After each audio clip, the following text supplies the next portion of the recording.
Winnie, you're muted. Hello, this is Justin Falmas from the Minnesota National Guard. Can anybody hear me? Yes, we can hear you, Justin. Yes, we can hear you. Thank you, Justin, for joining us. Good morning. Welcome to the Office of Higher Education Public Engagement Call. My name is Winnie Sullivan, and I am the Deputy Commissioner over at OHE. On behalf of Commissioner Olson and the entire senior leadership team, I'd like to thank all of you for joining us today. I want to acknowledge our public engagement team who continues to work diligently to ensure that these calls happen. This is our second public engagement event of 2021, and I'm happy to announce that we will continue these events throughout the year because we understand how critical it is to stay connected to the community and to hold space for dialogue around education. So it is OHE's mission to engage with diverse communities to identify barriers on post-secondary education. We are committed to working in collaboration with communities to provide equitable access to information and advice that leads to the pursuit of post-secondary education and/or training to all Minnesotans. So today's topic is on the importance of post-secondary education. And I just learned this morning that we've added more series. So this is the first of 6 series on this topic. And some of the questions we're going to be covering is, why is post-secondary education important? Is college doing what it's supposed to do for students? Is it supporting the changing demographic of students, and what are the post-secondary options? And today we've convened an expert panel of higher education advocates, students, and stakeholders to share their thoughts on the importance of post-secondary education. And I want to extend our deepest gratitude to all of the panelists for taking time out of your busy day to be with us today to share your experience and expertise on this topic. Our moderator for today's call is our very own Marcio Thompson. Marcio is the External Relations Manager for the Gear Up, Get Ready program at the Office of Higher Education. And he's also a great colleague, and we're so lucky to have him part of the team. Marcio, I'll turn it over to you. Thanks a lot, Winnie, for joining us this morning. We really appreciate you taking the time out of your busy schedule to be here. It shows that leadership is really dedicated to making sure that all students and all persons in the state of Minnesota have the opportunity to engage in post-secondary education. So we really appreciate that. As Winnie said, my name is Marcio Thompson. I'll be moderating the call. Before we jump right into the call and do introductions, I just want to provide some grounding for the conversation that we're talking about today. Just a Webster definition of post-secondary education is kind of where we're standing from or where we're starting from. So post-secondary education is known as tertiary education. It is education that follows the successful completion of secondary education, often referred to as high school. Post-secondary education includes universities, colleges, as well as trade and vocational schools. So that would be our 2-year and our 4-year schools all combined in that. Also, you'll hear the term BIPOC used. So that's B as in boy, I, P, O, C throughout the conversation. And we're using that term to mean Black, Indigenous, people of color. So you'll hear that throughout the conversation as well. And I just want to make sure that everyone's grounded in what we're talking about and what those terms mean. Also, I'd like to introduce our panelists. We're very fortunate to have our panelists join us today. We have a really, really good panel. I'll just introduce them. We have Kathleen Gordon. She is with the Minnesota Department of Labor and Industry, and she works on the Minnesota Dual Training Pipeline consultation. We also have Leslie Philmon. She is the Senior Field Representative from Apprenticeship, Minnesota at the Department of Labor and Industry. We have Lisa King. She's the Director of American College Application Campaign, and she is actually joining us from Michigan this morning. So thank you, Lisa, for joining us on the call. We have also have Jessica Thompson. Jessica is a PhD candidate and founder of Design for Equity LLC, and she is pursuing her PhD at the University of Minnesota Twin Cities. We also have Justin Fallness, and Justin is joins us from the military side of things, as well as working as a civilian for the military. And he works as the Education Services Officer. And a really great thing about Justin is this is the first time that we've had someone from the military join us on one of our calls. So it's a really good perspective for us to have at this time. And so we also have Miguel Quinones. And Miguel is a grad student at the University of Minnesota, so he brings a student perspectives to us as well. So I want to thank you guys. Thank you all for joining us. And as customary, we also have Samantha Lepp, who's a PhD student at the University of Minnesota as well. And Samantha also brings that student perspective to this conversation. And student voice is always important to us. We want to make sure that since this is education is centered around students, that we make sure that we center that conversation around that. So before, I'll just continue to move on with the call and jump right into the questions. So one of the first questions was, what do you, from your perspective, what are the benefits of post-secondary education, or what benefits does post-secondary education provide?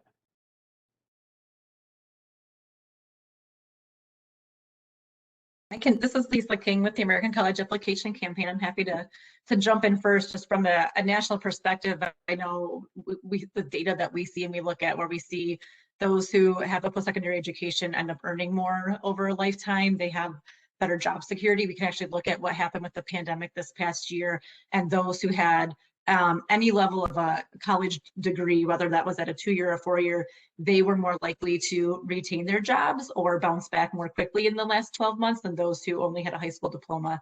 And we saw that in our last recession as well. We also know that people with higher education live healthier lifestyles, are able to do better things to care for their families, like being able to purchase a home, having health care to provide to their families through that job.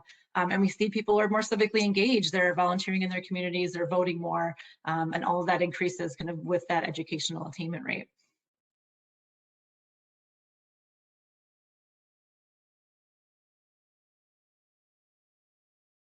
Hi, this is Leslie from Department of Labor. I can jump in next. Also, one of the benefits for post-secondary, even from a work-based learning perspective, that's where Kathleen can talk about the dual training model. Apprenticeship is very similar in that these are work-based learning models, and that education piece is embedded within that model.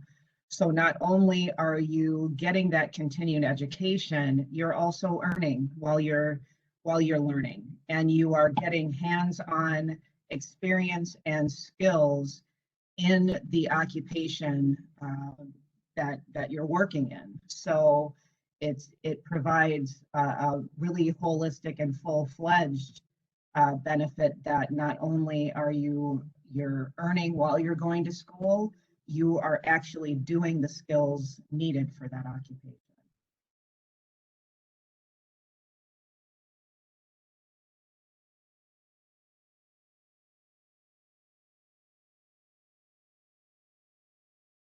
Thanks so much for that. Would anyone else like to offer kind of the benefits they've seen from post-secondary education?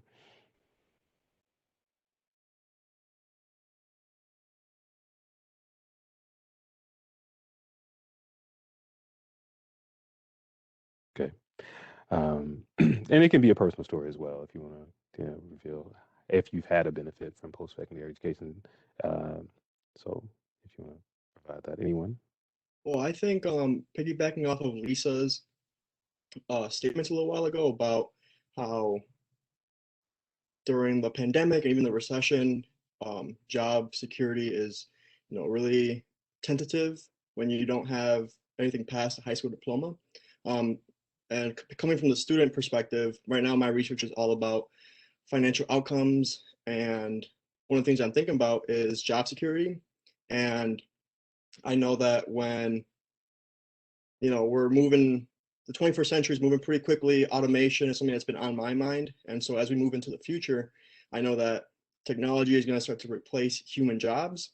And so technology is going to do things that humans used to do. So that unskilled labor is going to be, it's going to be hard to find a job in a market where unskilled labor is not very sought after. And so that's why, and so from my perspective, that's one of the ways I feel like post-secondary education really provides a value to people, is allows you to specialize in a certain area that makes you more marketable when you're looking for a job in the future. And that's just my perspective. I don't know if anybody else has any insights on that.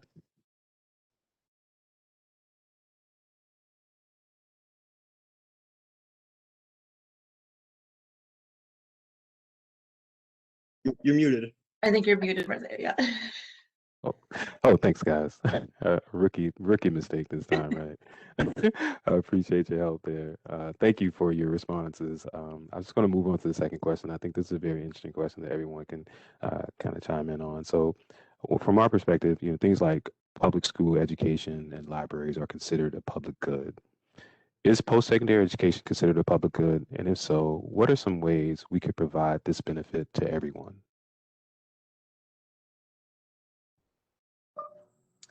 Hi everyone, Jessica Thompson speaking.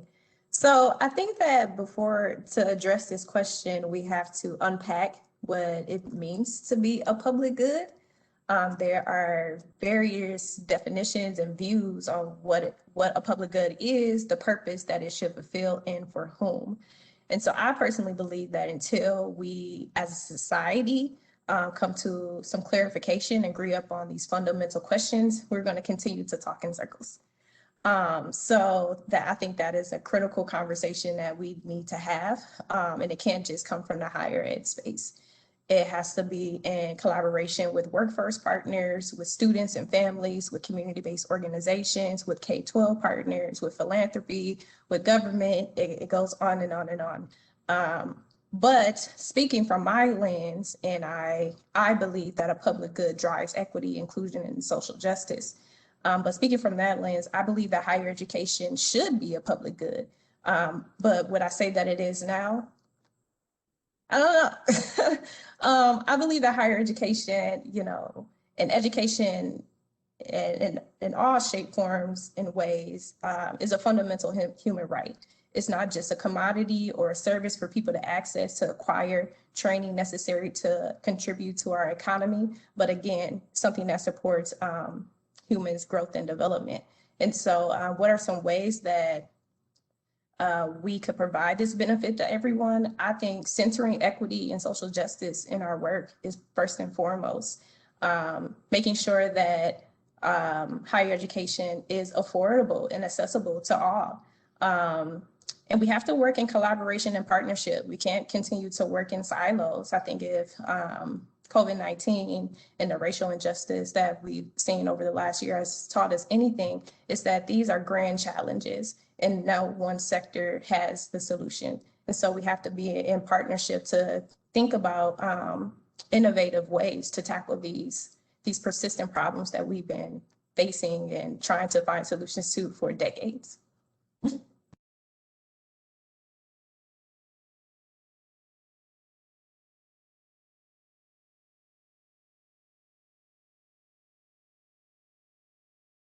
Yeah. Oh, go ahead, Samantha. No, go ahead, because I spoke before. This is Samantha Lepp, a PhD student at the University of Minnesota, and my research focuses on first-generation college students.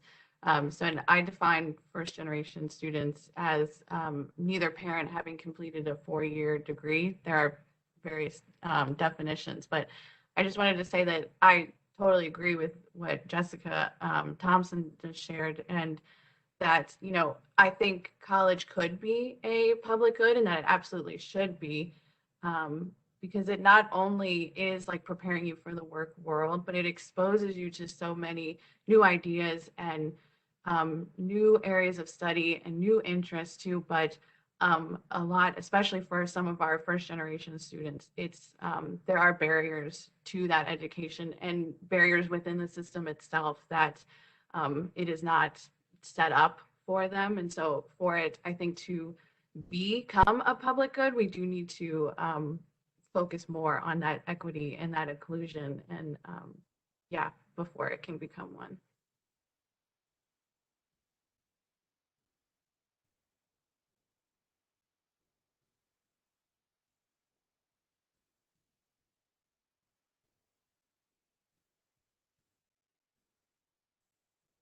Go ahead, Lisa.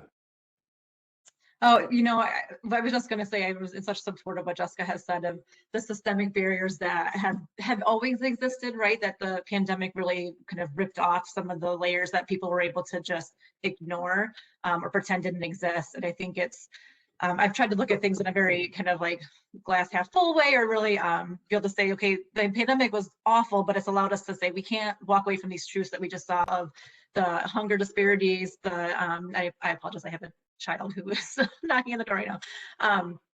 Just those disparities that have happened across the world that now we have to face them, and we're not going to be able to have it become a public good if we can't ensure people have the technology access they need, have the food that they need to be a successful learner.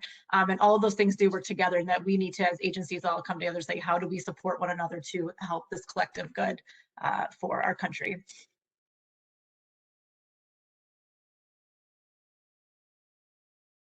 This is Kathleen, and I'm from the Department of Labor and Industry, and I'm here really on behalf of the Minnesota Dual Training Pipeline, and that dual training really kind of goes to the forefront, I would say, for making education a public good, because it is working in tandem with employers who are providing these opportunities for their employees to in supporting them through school, through an education that builds a career pathway for them. It is a really good way to build their own, like Leslie was saying too, same as apprenticeship with the dual training, where it's, employers are able to build their own, grow their own employees, and build a diverse workforce, if that is, that is obviously a priority for everyone now, and or at least should be. And this way, a person is going to school while they are employed, and they're really upskilling into, actually almost any type of higher level employment opportunity for them. We work exclusively in the industries of healthcare, IT, advanced manufacturing, and agriculture, but it could really pertain to almost any industry. And it's really upskilling employees into those higher level paying jobs, and it does it without them having to pay for their own education. So I think that really speaks to education being for the public good, because it's really upskilling people, educating people without them going into debt. So. Yes, thanks for sharing that, Kathleen. It sounds like a great resource. If you don't mind, tell us a little bit more how students are able to tap into that resource.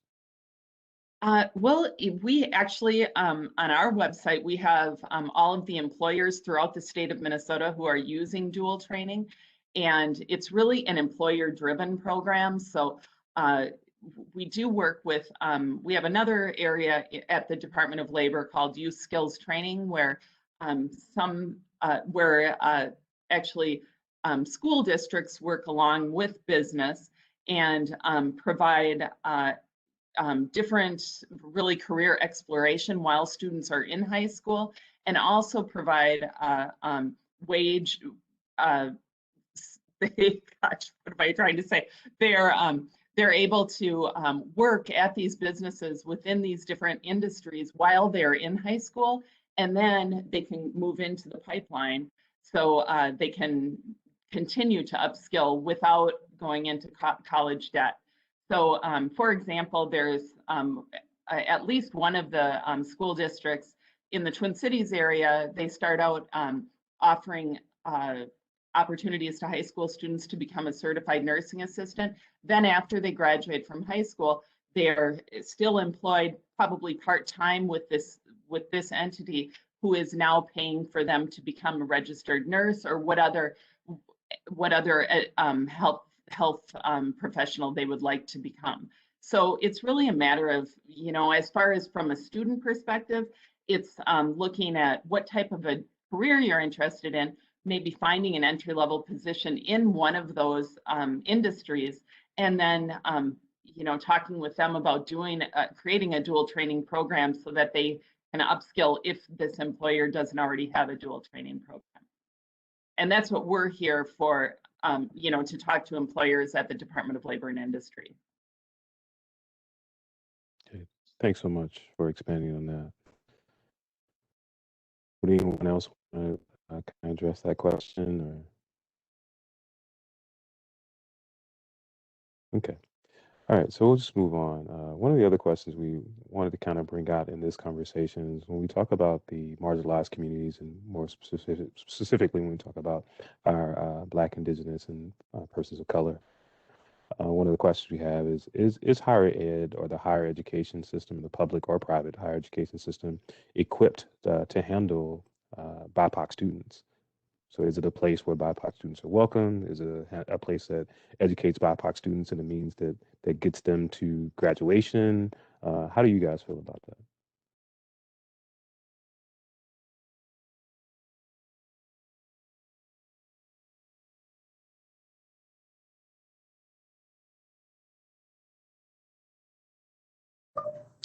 Okay, not everybody at once. But we Actually, I could go again. I don't want to like hog, but I'll say what we see. This is Lisa at the American College Application Campaign, and what we see, like what's been a barrier for our schools that are trying to support students through the application process, and that's one piece of the pipeline, right? But the problem is, things like ratios of school counselors in high schools is far beyond what it should adequately be. We have 400, 500 students to one counselor rather than the recommended 250 counselors to one. So they can't adequately reach all the students and provide that personalized support system that they need, because every student's pathway is different and the opportunities that they started with are different. We're not all starting at a level playing ground. And so we need to, as schools, recognize how do we make this personalized information, but that requires time, resources, energy. And if we don't have the adequate support structure to school counselors across the country, how do we really then start to find our Indigenous students and figure out what they need, where they're starting from? And of course, it looks different for even all Indigenous students. It depends on the school district, where they're at, kind of what that community has had. So until we can really start to break down and provide these personalized strategies to support a student and give them the adequate information from that kind of young on, early in the K-12 systems, that they can make an educated, informed decision for what's best for them, we continue to see these gaps. We continue to fail students. And then, that's one side of things. Then we have the adults who maybe want to return to learn, but we haven't made that easy for them either to say, how do they kind of build it into their workspace or find that pathway? We don't really have a strong system to support adult learners who want to return across the country. I mean, each state does it a little bit differently, but really needed to break these systems apart and put the adequate resources financially so that we can have enough staff, have enough, support resources to go into getting students on that correct path.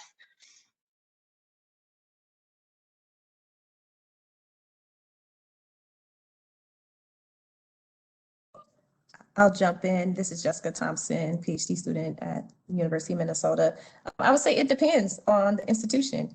It depends on the high school that the student is starting at. It depends on the support system. But I would say, just speaking from my lens, and I'm primarily talking about predominantly white institutions or historically white institutions, that term historically white and predominantly white, it tells us something about how it was designed and built and who it was designed and built for.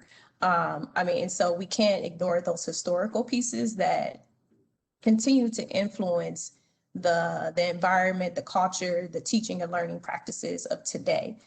So when we talk about BIPOC or Black, Indigenous, and students of color, I would say we have a lot of work to do. We have a lot of work to do. We really have to center these students and not think of them as underrepresented or marginalized. Even those terms indicate and say something about their abilities, the skills, knowledge, and experiences that we think they bring to our campuses. These are our new majority learners. They should be centered in our work. And personally, one of the things that Designing for Equity LLC that I found it seeks to do is bring higher education partners together, including students, to identify what are the barriers to persistence, graduation, and engagement on campus. Think about what are those efforts that are working well and how can we scale those? A lot of it does take money and people power, as well as other resources to scale these efforts. And then to think of innovative solutions. Again, I'm a big proponent of a big advocate of collaboration and partnership. And I feel like students are the missing piece in this work. In higher education, it's very rare that we engage and use learners as contributing members of our educational environments that can shape and help us address some of these grand challenges, as I mentioned before. And so I think that we have to totally reframe how we view students and the wealth of skills, knowledge, and experiences that they bring to our organizations and leverage that to center them in this work.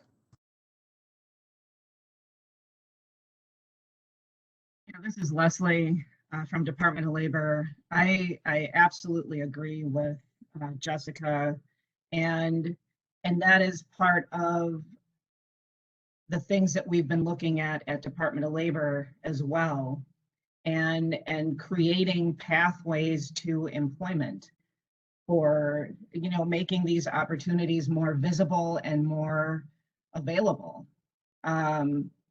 So that collaboration, that partnership is absolutely key.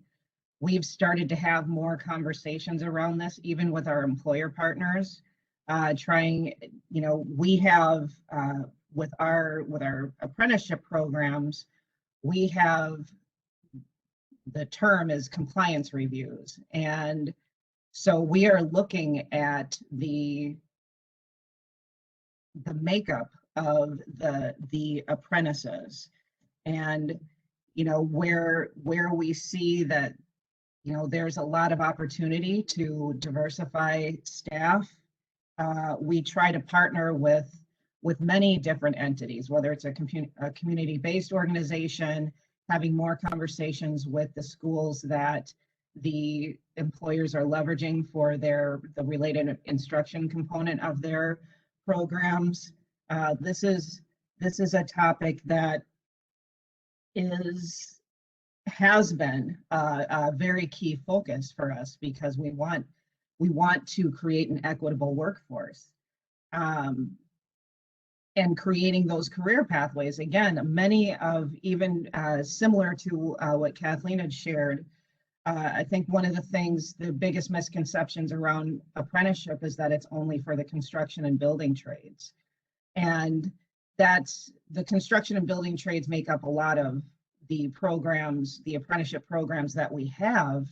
And they also provide very lucrative careers as well, and development opportunities for bigger, you know, higher level jobs even within the trades. But we also have apprenticeship programs in advanced manufacturing, in agriculture, in healthcare, in IT, in transportation, in the public sector. And we continue to expand into different industries. So I think apprenticeship is one of the best kept secrets out there, that people just aren't aware of those opportunities. And when we talk about BIPOC, the level of opportunity there is immense as well. And there are a lot of the different programs, the different sponsors, employers that we have are getting more savvy in terms of having employee resource groups, so that when people are even considering them for an occupation, they're talking with people that look like them, that are employed there, that look like them, that are on a good career track, and can help promote that. One of the key parts of apprenticeship is mentoring. Every apprentice will have a mentor as they go through the program. And more we're trying to ensure that those mentors also look like the apprentices coming into those programs. Yeah, thanks so much for that. I mean, it sounds more and more like what Jessica mentioned earlier, is that it takes all partners coming to the table to kind of solve this issue around the spaces that don't have BIPOC students, and nurture the BIPOC student experience, and then also places in industry that may not look like them, but are nurturing diversity and trying to move the needle by having support systems in place for those who are from BIPOC communities so that they find success in those spaces. So I think that that's thank you for bringing that to the table. It kind of speaks to the issue that we talk about when we look at how BIPOC communities are supported in terms of not only post-secondary education, but as they move forward from post-secondary and moving what that looks like as well. So the college and career readiness piece is really, really, really huge. So thank you guys for sharing in that. Can I jump in? You know, for a second? sure, absolutely. Yeah. This is Samantha Lepp, PhD student at the University of Minnesota. And I just wanted to say, like, what we were seeing and what we're hearing about, success in college, college will make you think that it looks one way, but I think that in moving forward, we really do need to understand that success in college can look like a multitude of different pathways. And one thing that I really like to ask students, and especially my first gen students, is what does success look like to you? Like, what do you think? And most of the times they just want to, like, I just want to be happy, or, and we need to keep these other factors in mind as well. But success doesn't just look one way. And so creating these spaces and this understanding, especially when we interact with students too, can help make universities so much more accessible. For example, I had a student who, she was working 2 jobs and she was in school and she was so overwhelmed, and she's like, I'm just struggling to keep up. And her professor told her, well, you should just quit one of those jobs. Like 2 jobs is too much, but that's not a reality for your student. And it just shows that like disconnect from the realities that students are experiencing and where they're coming to college. And that doesn't mean that college shouldn't be a place or isn't a place for these students. It's then the institution's job to support these students and make room for them, and how we can support her, or, that example of that student, but how we can support these students in being successful and in how they define success too.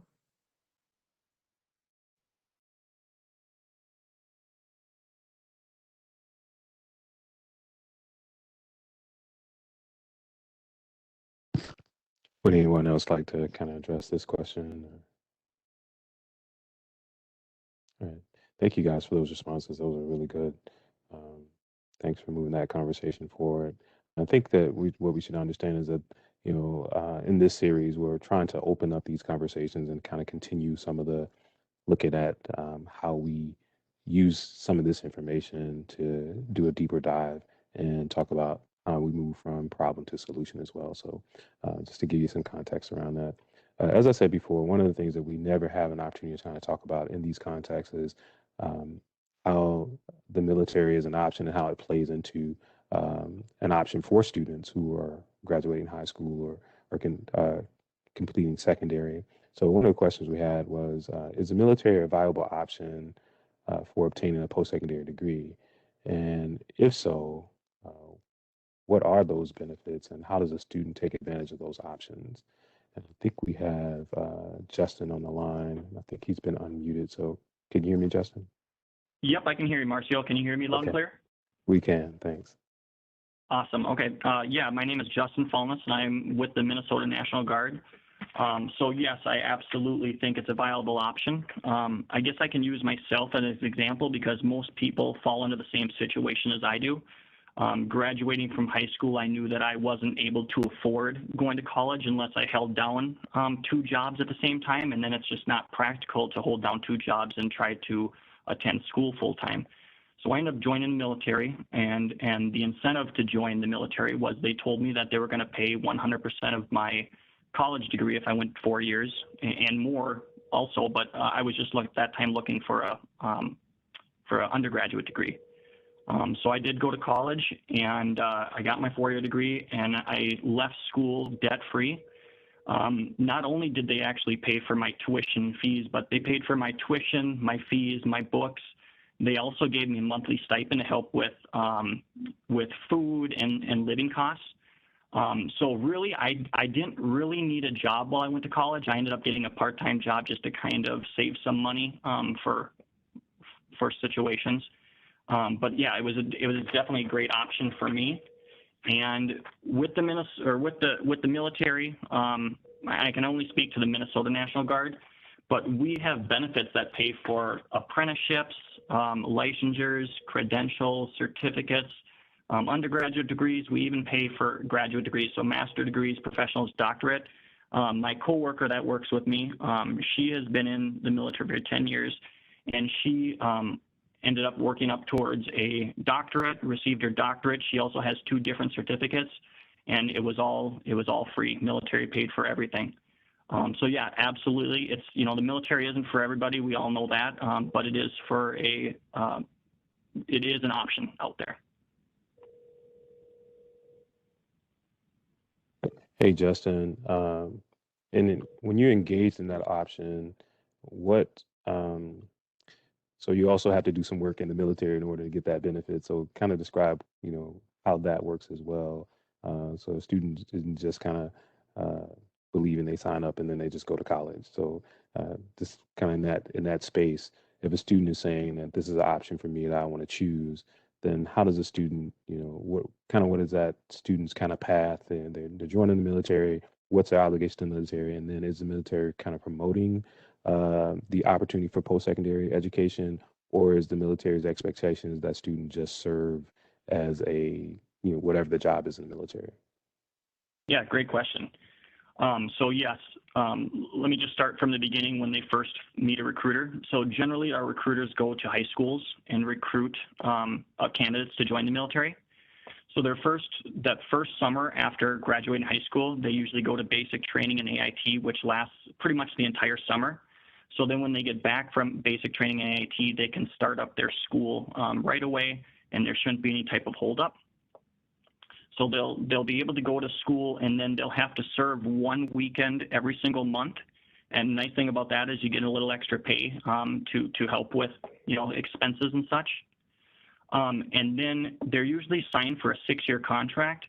And our leadership in the Minnesota National Guard, and definitely our top leader, which is the Adjutant General, they really advocate to go to school because they're really focused on having an educated force.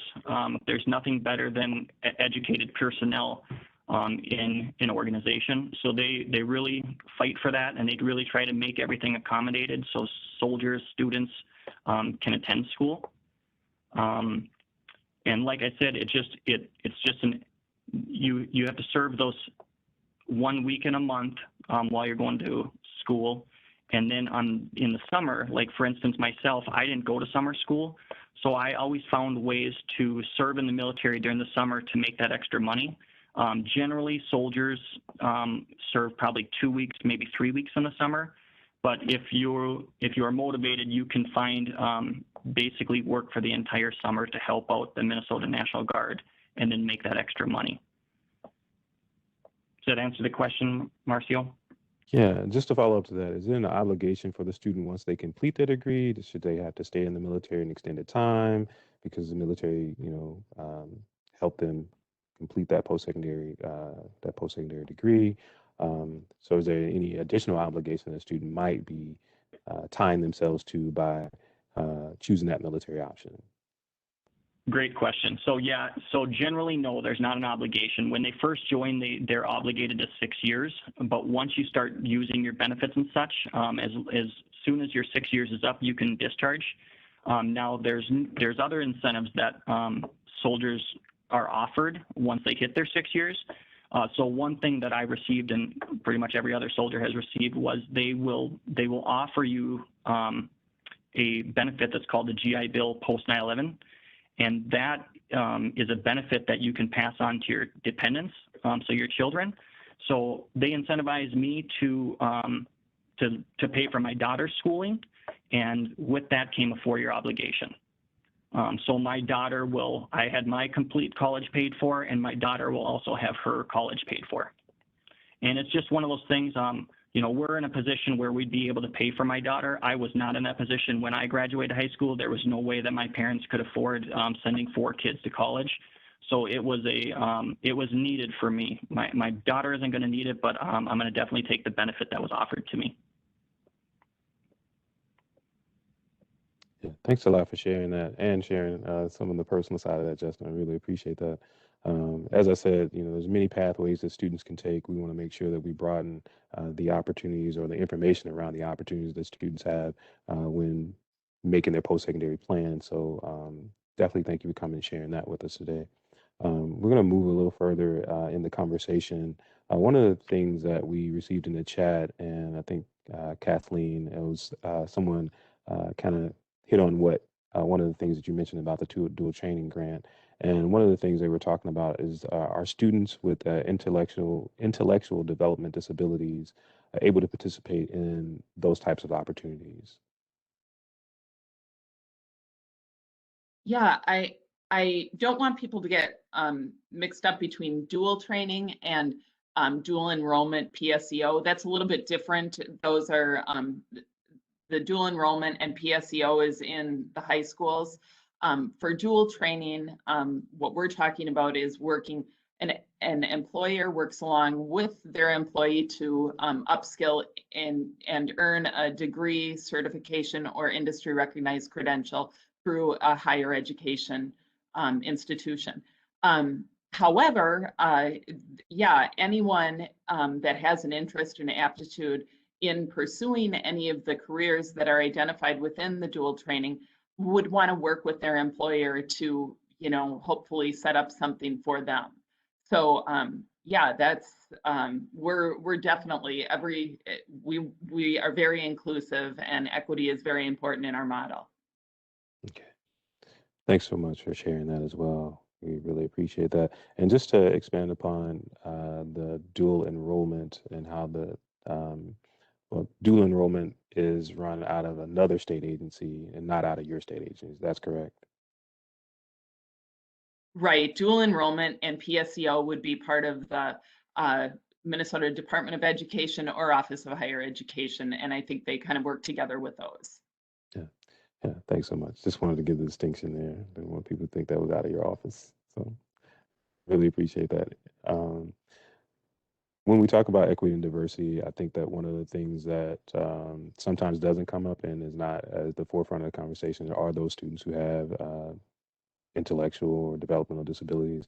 And they are part of that community when we talk about those who are marginalized. And some of those students are the most marginalized in education when we think about it from that aspect. And so we want to make sure that we keep that at the forefront when we talk about post-secondary education, those who want to or have the desire to move on and do some training post-secondarily, so after high school. So let's keep that as part of the conversation. One of the things that we also kind of talked about in this conversation is the cost of education.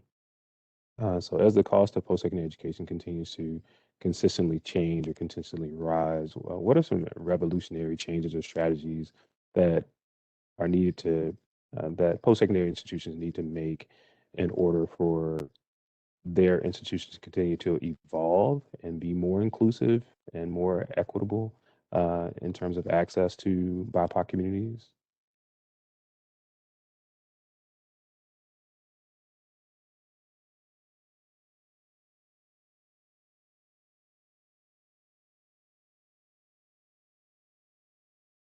Okay, I'll just state the question again.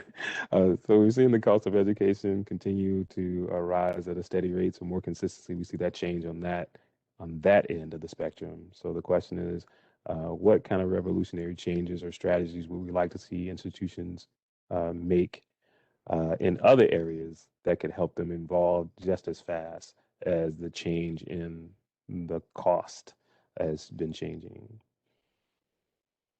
And I have a comment that's more at the federal level of the advocacy work I think all of our agencies need to do with our members of Congress. Just last week, Ed Trust led another letter. I feel like this conversation has happened for years of doubling Pell, and 1,000 organizations signed on to a letter saying we need to double Pell. It's our students who are in that, you have families from low income or the middle income levels that are accessing this the most, and it changes the trajectory, right? We all know that cost is one of the top barriers for most students across the board. When you ask them kind of what has stopped them, there's cost is always there along with other things that are personal to them, but you know, looking at some of these federal pieces that can help make a larger shift so that then institutions can do more personalized things, but we need to see that leadership at our federal level and really push for something like doubling Pell.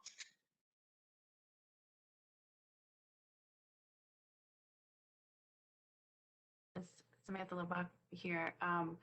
I think college is very important, but it's very expensive, and that is, like Lisa said, one of the main barriers for students who either end up don't going to college or thinking twice about it. I have a colleague in the at the University of Minnesota in the Department of Family Social Science, and her dissertation looked at students who took out loans to pay for college. And 5 years after college, she looked at these two groups, those who had paid off their loans and those who hadn't. And one of her findings was, you know, what do you think? Like, would you do it again? And the first generation students stood out as they're like, I don't know. Like, I don't know that I would do this again. So it was 5 years after college. They're still trying to pay off their loans, and it is impacting their life satisfaction, their financial satisfaction, all these things. And her name, I will put it in the chat, Sarah Bircher. Her work is very focused on the finances in that area. But I'm originally from Louisiana, and so Louisiana has a program. I'm not saying this is like a gold standard program by any means, but it's called the TOPS program. And you qualify for, all residents qualify for this program. It's income based. So if you're below a certain income and you take these classes in high school, Louisiana will pay 4 years of your tuition. And then based on your SAT scores, there's stipends that are attached to it or whatever. And it's not a perfect program, and there are issues with the program, but I agree with what Lisa was saying, that at the federal level, there are more things that we could do or we could be offering to students, because remaining in Louisiana for undergrad for me was so important to graduate with no loans. It just sets you up for the rest of your future. And like we're seeing with research, even 5 years later, those loans are impacting every aspect of students' lives.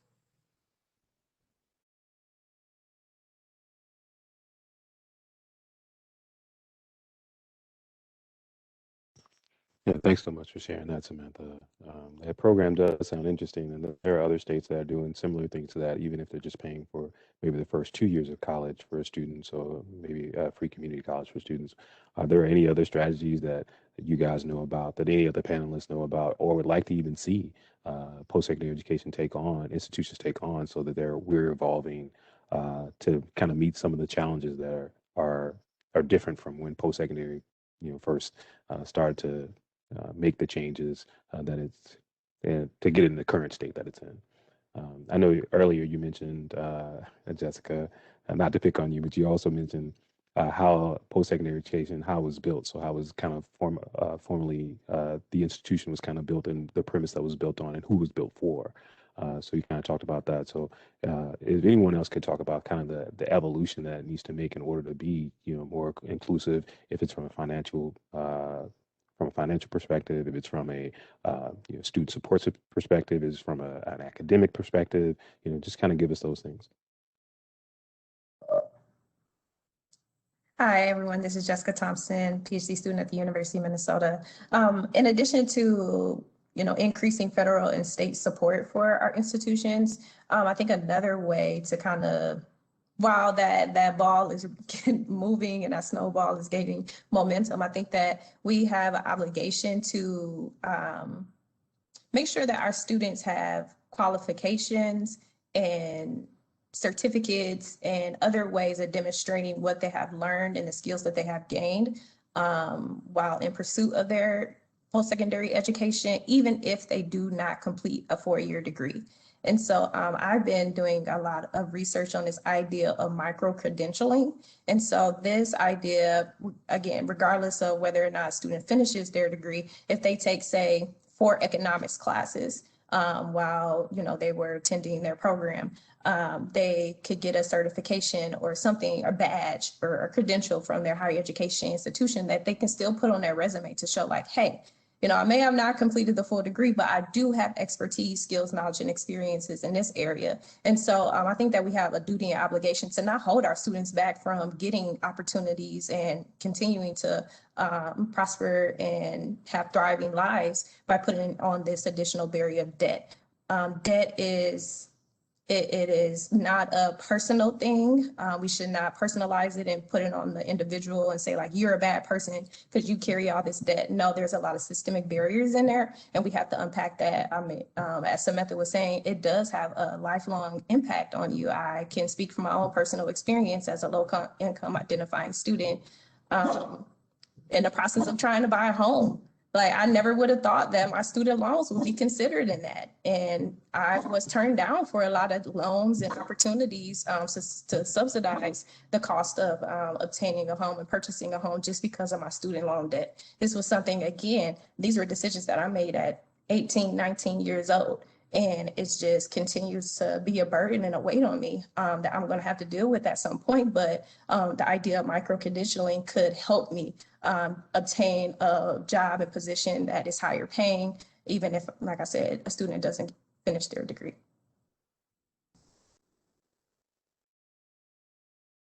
This is Leslie from Department of Labor.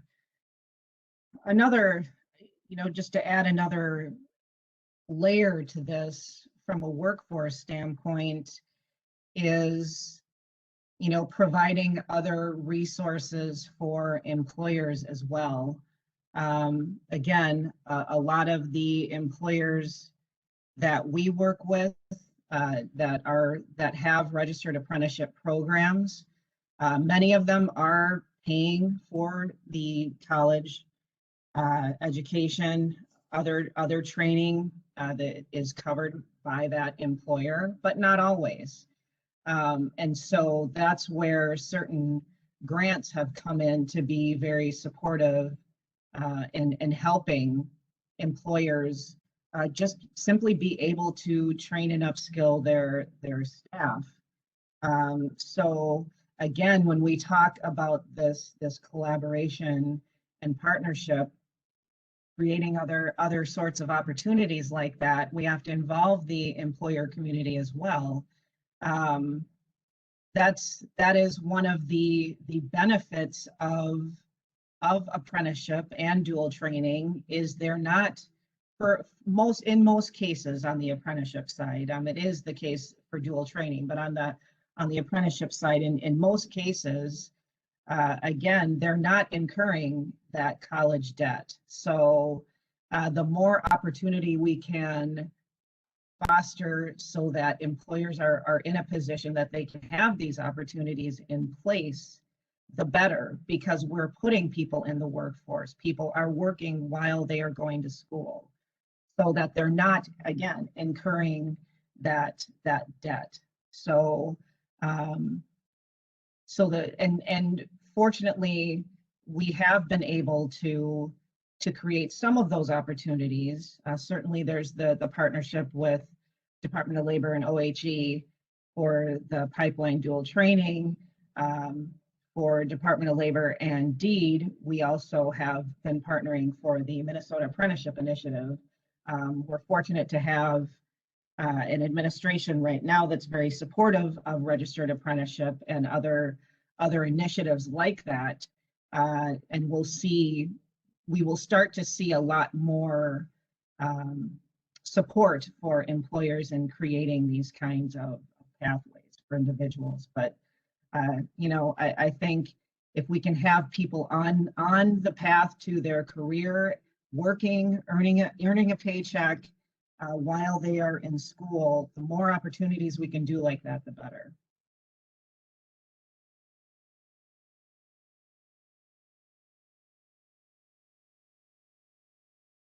Thanks so much. I was just going to ask, many times students are in school and they change their major or want to transition to something different. Or even if there's someone who has, graduated from college, so they have a college degree, undergraduate degree, and maybe want to change careers and don't want to be stuck in maybe the industry that they're in. Is maybe the dual training grant or is dual training an opportunity for a student who's in that position as well? Yeah, this is Kathleen from the Department of Labor. Yeah, definitely. For example, when we're working with employers, we are specifically talking about either their current incumbent workers or students who are right out of high school. So, or I shouldn't say students, employees who are right out of high school who become dual trainees. And so, yeah, absolutely. Changing jobs, changing careers, that's a big part of dual training. That's a great opportunity. The many dual trainees that I've talked to, a lot of them are, older adults who have worked in a certain career and that has since kind of gone away. We're seeing that even more in COVID now. And so they're transitioning into a whole new career for themselves. And hence, that's why they need that education, in that new realm. So that's a perfect example of upskilling through dual training, employment-based training, which again, you don't incur that debt because your employer is paying for your education. And then that's, an employer is going to pay for the education, but employers also can apply for the grant through the dual training grant program at the Office of Higher Ed. So. Yeah. And this is Leslie. I'll just add to that as well. That is really the purpose of an apprenticeship program as well. It's designed for people that are either, exploring a new career or thinking about something different or positioning themselves for a different opportunity. And, as we were talking earlier, and thinking through the military as well. So people transitioning out of military, these are good opportunities from that standpoint as well. Absolutely. I'm kind of hearing a theme. We kind of talked about what are some of the largest barriers, and some of the panelists mentioned that cost could be a huge barrier for a student to making a decision, especially those students from BIPOC communities, to pursue their education after high school. And then I'm hearing that there are opportunities for people to make, or persons to make choices to be a part of different programs that help remove that barrier. When we're talking about what institutions can do as well, so I'm hearing that states can increase funding and federal government can increase funding to kind of help it be an easier choice. Although you have options, if someone doesn't want to choose that option, then they have another perspective that shows that there's some help from the federal government or state government that helps provide an avenue for them to choose, an option outside of the two apprenticeship options or military options. So we think about how we bring all these options together, and that help, one, identify what those barriers are, and two, help address those barriers and mitigate those barriers.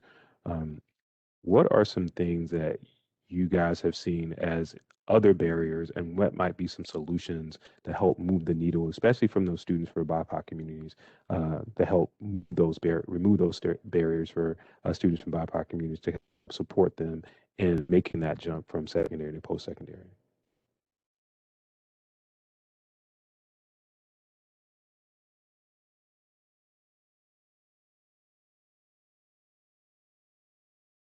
I can jump in on this one. This is Miguel, first-year graduate student at the University of Minnesota. And speaking as a student, one of the biggest things I would consider a barrier for students who are coming from both low-income communities and primarily minority communities is representation. So at the institutional level, thinking about representation and what the institution and its departments look like, I think that is a big barrier, because if you have a student who might not know too much about higher education, and the first thing they see or the first thing they think about when they think of higher education is these institutions with all white faces and nobody that looks like them, I think it can be a turnoff, and it might feel to them like it's a space where they don't belong because they don't see anybody who looks like them. So I think at the institutional level, there should be a focus on bringing in diverse perspectives, diverse identities, to really mix up the demographic that makes up these institutions. And that alone, this is one piece of it, right? But that alone can really make a statement to these students, these BIPOC students who are coming into these spaces, who might not have that big a clue about what goes on in higher education.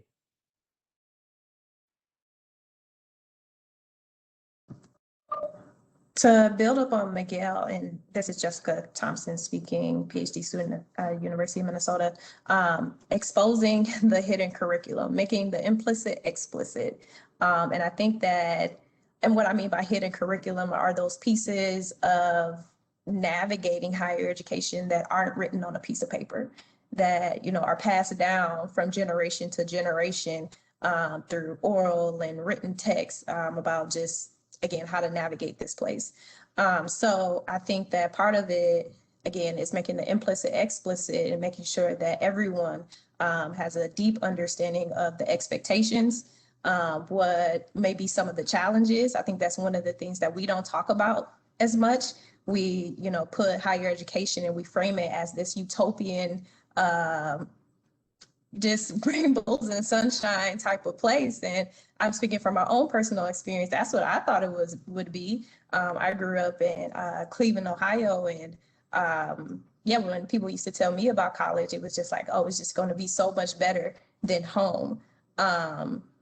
And while I wasn't necessarily looking for something that was better than home, I thought my home was great. Thought my community was great. It was a thriving community, and I gained a lot from that experience in my community. But I think part of it is addressing the culture, making sure that we're not putting on a pedestal certain ways of doing, understanding, viewing the world, that we're inclusive of all ways, both indigenous and from BIPOC communities, infusing that into our curriculum. As Miguel said, making sure that we have people that look like them and have shared lived experiences as our students. Then also checking ourselves on who we think are our learners. I think that there's still this prominent idea that there's a traditional college student, and there's not. I think that our students today are coming from a wide variety and walks of life, and we have to do better at understanding that, unpacking that, really diving deep to understand where they're coming from, what's shaping their lived experiences, the historical, political, social, economic factors, and really center that in our work to design institutions that are meeting students where they are and flipping this narrative from students being college ready to institutions being student ready. Our institutions have to be student ready. And I see that we have a long way to go with that.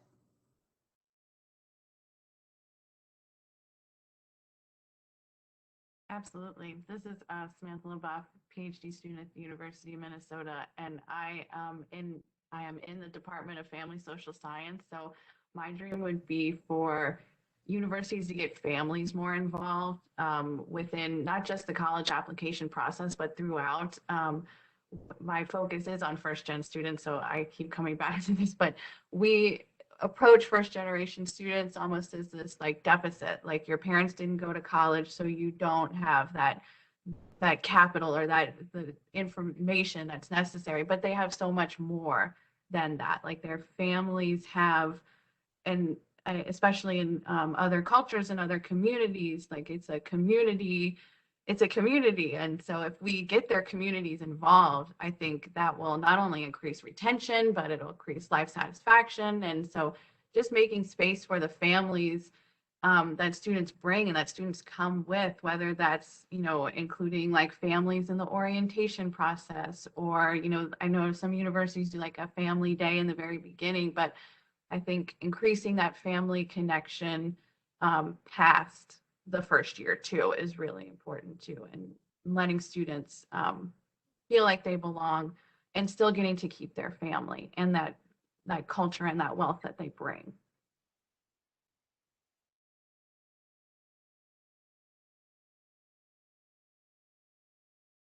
Yeah, I like what all of you just said. I think that's very important. It's funny that you mentioned family, Samantha, and Jessica, how you mentioned how there's a connotation or a Pollyannish type of perspective that people put out there that going to college is rainbows and unicorns, um, and it's not rainbows and unicorn for the entire family.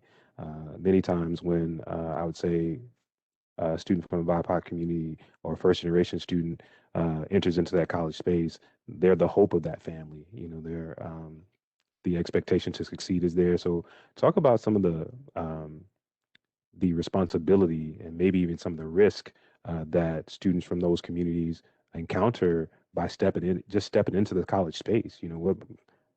The expectations of coming back to the community accomplished is one of those things. So can you guys speak to maybe some of those things?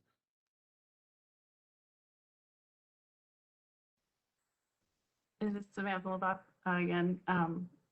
We could have like a whole conversation about that. So I'll do my best to try to narrow it down or to pick. Yeah, for first gen students, it can be really tough. Like we see either families are really supportive, or sometimes they're not quite as supportive. They don't understand why their student would want to leave or change or do something different, and go off, and maybe the family doesn't value education, but a lot of times they do. Like you said, they're going to college with the hopes of earning more and supporting their families. Like they want to give back. And I think that's why you see a lot of first gen students choosing careers in the humanities or in the social sciences, because they're helping professions and they want to continue to help, and they want to come back and help and help others. But the problem is a lot of times those aren't the highest paying jobs as well.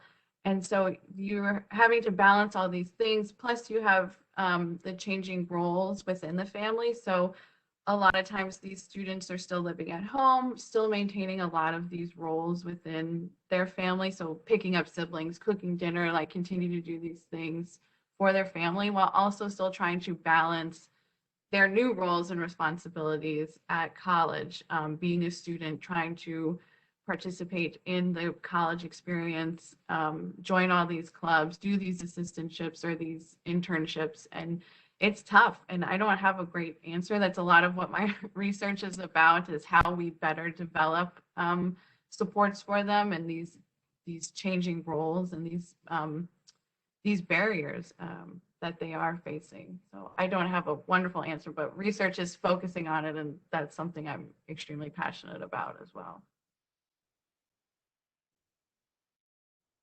This is Miguel.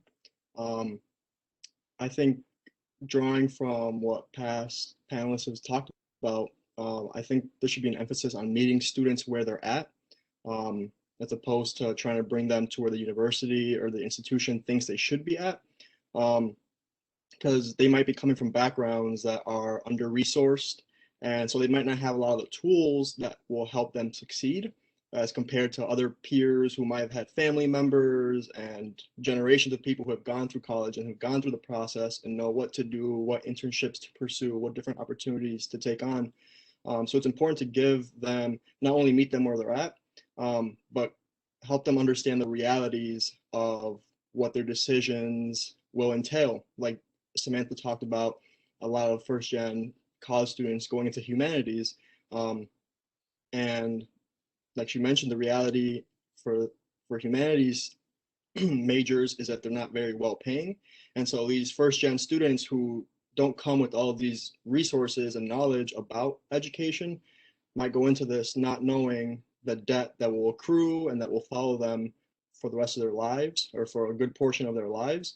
And so it's important to let them know what the options are and let them know how these different decisions might affect them later on, instead of just putting higher education, post-secondary education on a pedestal and saying, you need to be here, but without talking about the steps to get there in a way that won't weigh you down, hold you back, or have unintended consequences that you didn't foresee because you didn't have these resources to begin with. So I think meeting students where they're at is a crucial component of this conversation. And this is Leslie from Department of Labor. There's one thing that that Jessica had mentioned earlier too, that, you know, there should be a student-driven approach to this as well, a student's voice in this.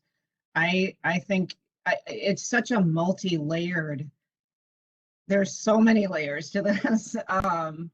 And I think back to when I was in college, and, you know, people are coming from, again, from many different backgrounds and experiences, and some may or may not have the support of their family. They may or may not be going to college in the state that they live, that they grew up in. They might be going away to college, so they may not have any kind of support system or know how to navigate things. So you know, if there was, I think that student involvement in the addressing some of these issues and coming up with some of the solutions or being a part of those solutions is really important.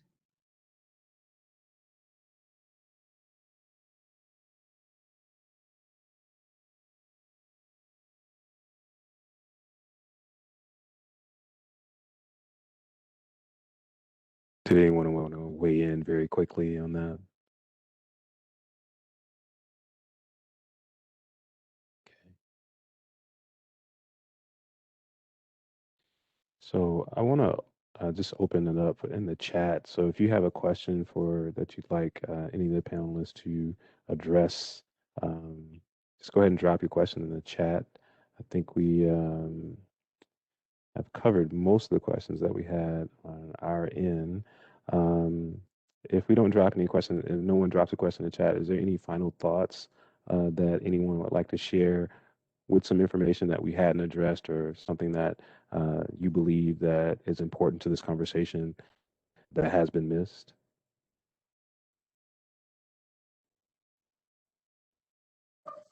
One thing I want to add, and I think this addresses a lot of what we're talking about, like, how do we work with students and work with our partners, internal and external partners? And when I say we, I mean higher education, to one, expose students to traditional and non-traditional career pathways early in their educational journey, as well as help them with articulating the skills, knowledge, and experiences, and the transferability of those skills, knowledge, and experiences. I can speak from my own personal experience. My background is in youth studies.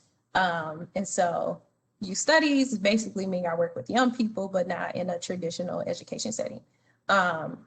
That led to a career that isn't very well paying. And so I decided to then go on and get my social work degree. I saw no connection between youth studies and social work, but with the help of my support systems, I was able to articulate those skills, knowledge, and experiences to then move on to that career pathway. And now I have shifted again and now pursuing more management and leadership roles within higher education. So again, it's about, you know, you're gaining all of these opportunities, like I said, skills, knowledge, and experiences along the way. And there are hard skills and soft skills within there that transcend any one particular sector or discipline. You know, communication, being able to work on a team, being able to, you know, engage in diverse communities and, you know, cultivate a space of belonging and inclusivity is important, and things that we have to be able to help our students articulate. And then going back to that idea of like helping our students reflect on the wealth of skills, knowledge, and experiences that they're already bringing, that they possess. We are whole individuals. Nobody coming into our institutions are blank slates. They possess, you know, critical, very transformative and unique ideas and perspectives of the world. And so we have to really help students unpack that and tap into that, because that's their talent, that's their superpower. And so helping our students find their superpowers, because it's already within them.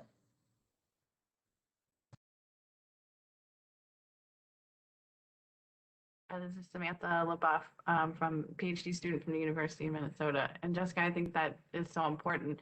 And I want to highlight, I participated in Minnesota Trio, did I think it was a 2-day event where they invited high school students and Trio scholars to come and listen to these workshops that people put on. And so I put on one about, families in college, and there was one about finances and like how do we navigate paying for college. And there was also another workshop that someone put on about, they had students read this paragraph and discover like, you can do this, like you already have these skills and these strengths inside of you, and just highlighting how important events like these are, especially for younger students and high school students before they get to college, just highlighting all those different areas that they're going to need when they get to college as well. So I thought that was just such a great event. And one of the things I think that the state of Minnesota is starting to do and recognize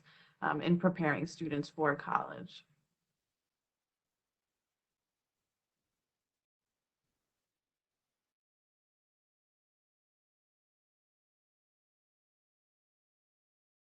I think the last thing that I'll share, this is Lisa from the American College Application Campaign, that speaks a little bit to what Samantha just shared of, schools that join our campaign, the ones that are doing it in Minnesota, we try to emphasize that idea of, yeah, we're helping complete the application, but there's so much work leading up to the match and fit that we need to find so that students are making a better informed decision, so that hopefully change will still inevitably happen. Some students will start on a path and realize that's maybe not what they want to do, but that they're at least walking into that first institution, first college experience, that it's finding something that is a good academic fit, good lifestyle fit, the cost, that they're really looking through all of those pieces, so that they're really making an informed decision, which will put them up for better success to actually complete that degree if they're walking in well-informed and making a choice and narrowing down their lists.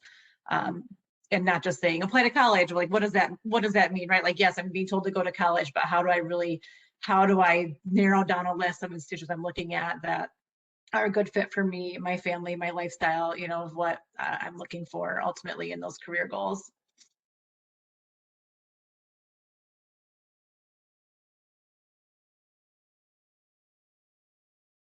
Yeah. Anyone else? Any other final thoughts, Miguel or Kathleen or Leslie?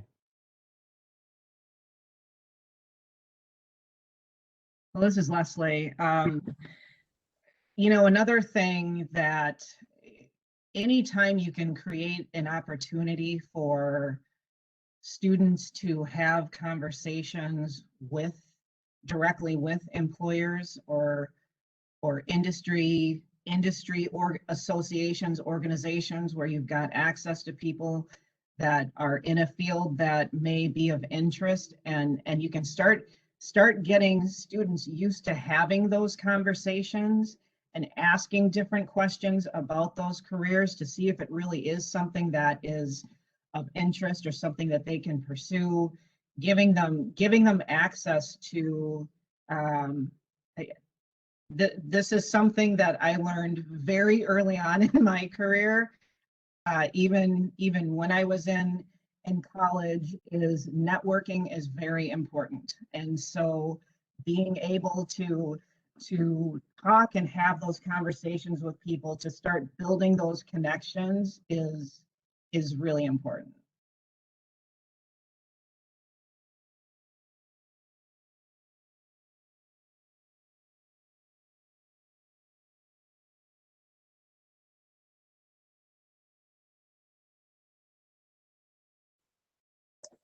This is Miguel. Just as I guess a final thought would be normalizing the unconventional paths in post-secondary education. I know Jessica's talked about it. I know Leslie's talked about it. Apprenticeships, vocational programs, all these different avenues of post-secondary education should be normalized instead of just emphasizing the university aspect of it. there's so many different shapes and forms that post-secondary education can take on, and making those resources, options available to students and known to students is very important. So I think making sure that students know that there is no, as Jessica said, there's no traditional college student, and normalizing those paths that don't follow the traditional trajectory, because as is mentioned, people take time off from school, people have all these different varying life circumstances, and it's important to not just value the straight shot through higher education, right? To value also all these different experiences and identities that contribute to people's experiences.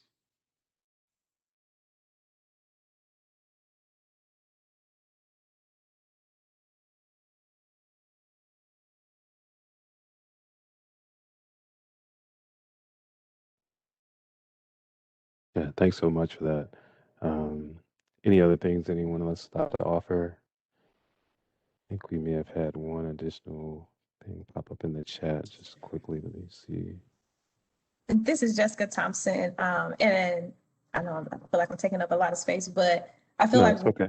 the conversation that needs to be addressed is the ways that white supremacy and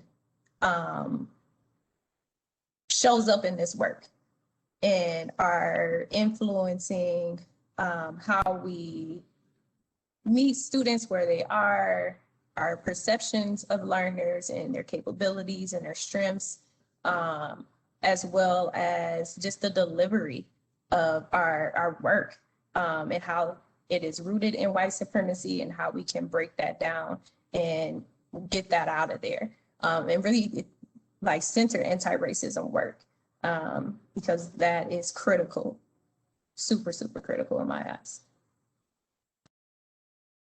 Yeah, thanks for mentioning that, Jessica. I think it's really important that we understand that the education or post-secondary education structure was built on a system of white supremacy. It was built to continue to perpetuate the supremacy. So when we talk about these spaces that we're sending students who don't look like that community to that community, there are a lot of barriers or systemic things that need to be addressed so that those students from BIPOC communities have an opportunity to feel safe in those spaces, one, feel supported in those spaces, two, and are able to thrive in those spaces. So absolutely, definitely a part of this conversation. There's a reason why we have these conversations is so that we understand that, I guess maybe we should, as you say, grounded in the fact that we understand that these systems are built on that core belief, right? And how do we break that system and how do we break that core belief? One, addressing it, but two, also saying what we need from that space in order for our students or students of color and all students really, because I believe if we help the least of the students, those that are most marginalized, then we're also thinking about how that also benefits, other students. So we can't, we're not doing someone else a disservice by, helping someone who's less fortunate.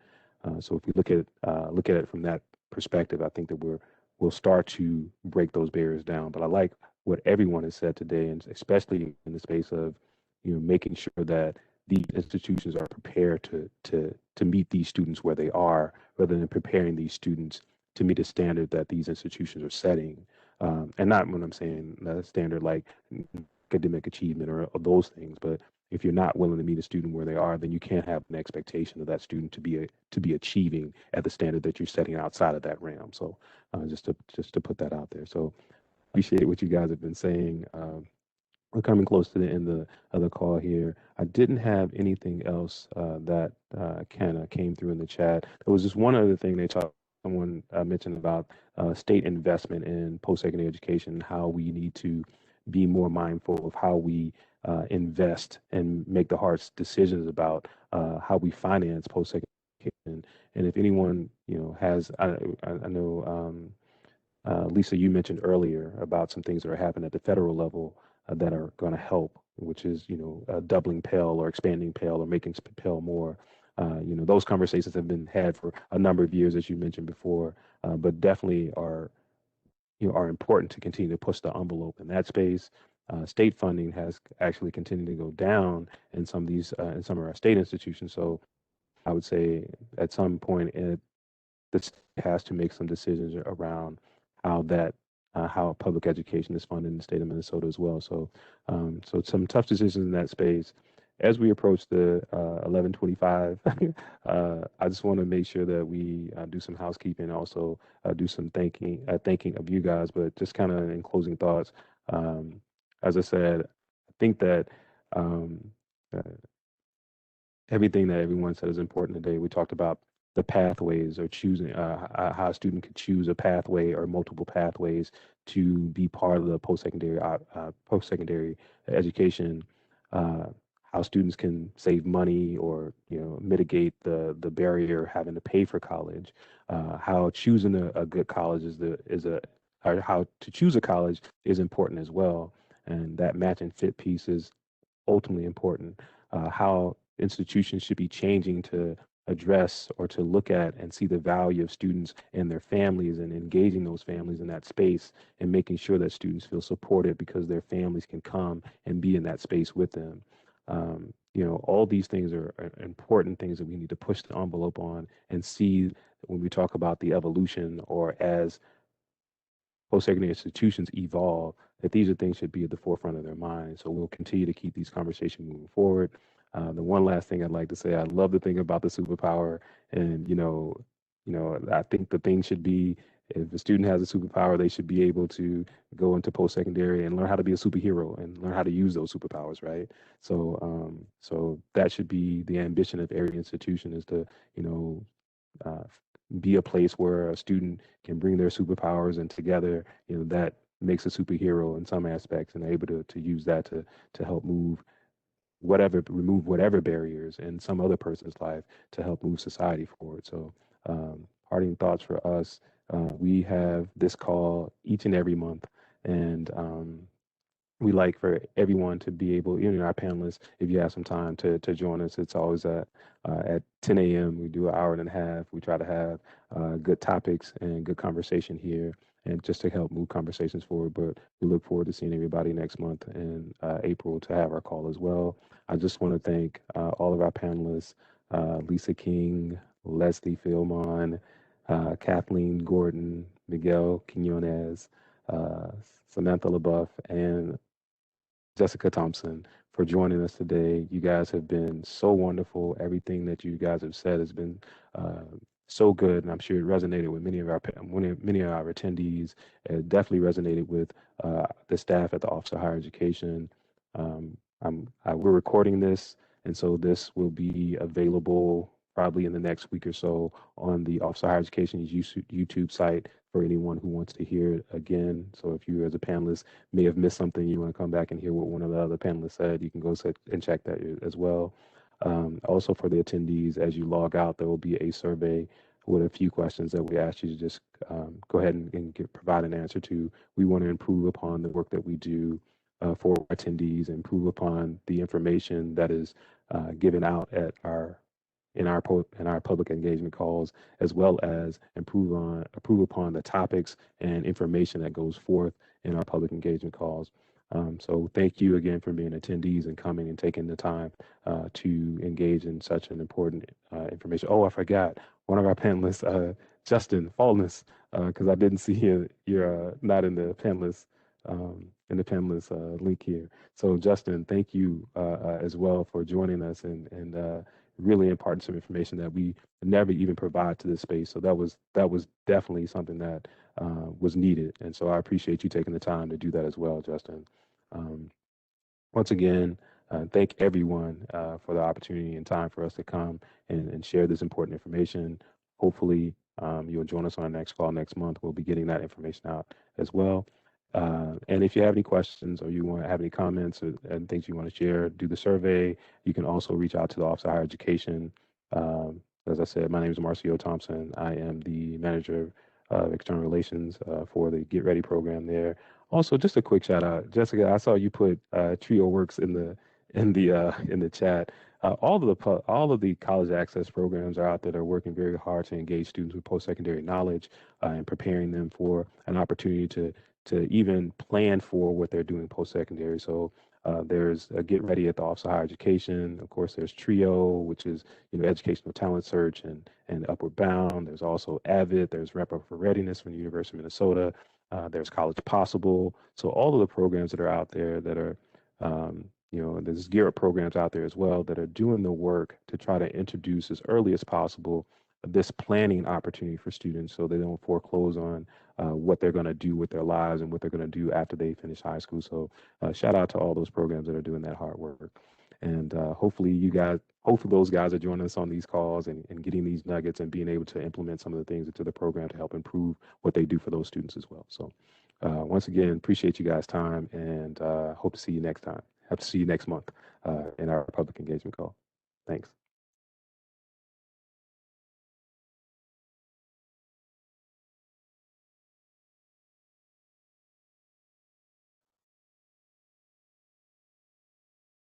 All right, so I had to figure out how to stop the recording.